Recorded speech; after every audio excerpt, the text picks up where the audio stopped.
दिवाळी तोंडावरती आलेली आहे आणि ऐन दिवाळीच्या तोंडावर खासगी ट्रॅव्हल्सवाल्यांची मनमानी सुरू झाली आहे।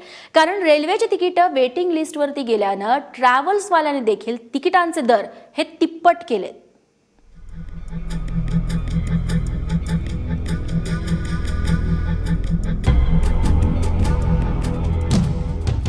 एरवी मिनतवाऱ्या करून प्रवाशांसाठी पायघड्या घालणारे ट्रॅव्हल्सवाल्यांचे दिवस सुरू झाले।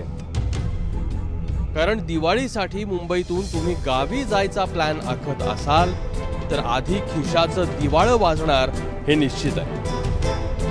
अनेक वेळा असं होतं की शिवनेरी फुल असेल किंवा गव्हर्नमेंट बसेस फुल असतील त्यामुळे प्रायव्हेट बसेस थ्रू ट्रॅव्हल करावं लागतं आणि त्या काळामध्ये वाटेल ते रेट त्यांच्या मनात येतील ते रेट्स त्यांच्याकडनं आमच्याकडनं घेतले जातात। आता गणपतीचा सीझन, दिवाळीचा सीझन, त्याच्यामध्ये जर यांनी फ्रिक्वेन्सी वाढवली तर लोकांना जास्त सोयीचं पडेल as compare to private sector. Private सेक्टरचे दर जे आहेत हे कोणत्याही क्षणी बदलतात। परेलच्या डेपो बाहेर, दादर टीटीला, बोरिवलीत किंवा चेंबूरला कुठंही जा हीच अवस्था। सध्याचा दर जमिनीवर आणि आठवड्याभरानंतरचे दर आसमानात इतका फरक आहे। एका सीटर बसमधल्या सीटसाठी मुंबई ते कोल्हापूर आज 350 रुपये मोजावे लागतात, तर दिवाळीच्या सीझनमध्ये याच सीटचा दर 800 रुपयांवर पोहोचतोय।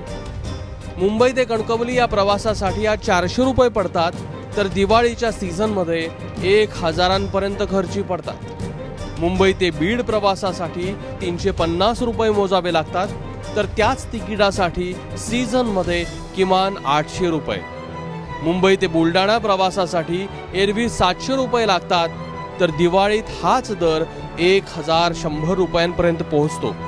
आणि मुंबई ते जळगाव या प्रवासासाठी आजचा दर आहे 450 रुपये, तर दिवाळीच्या सीझनमध्ये हाच दर तब्बल 1500 रुपयांवर जातो।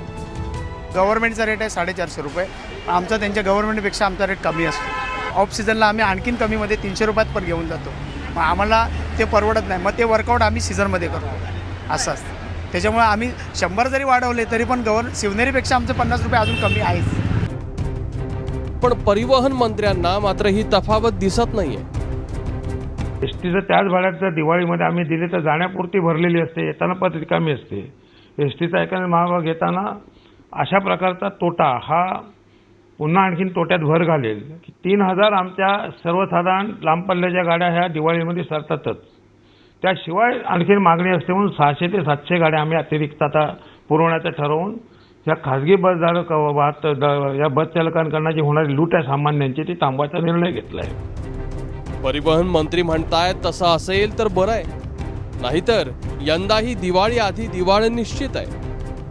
रश्मी पुराणिक आणि मनश्री पाठकसह ब्युरो रिपोर्ट, एबीपी माझा, मुंबई।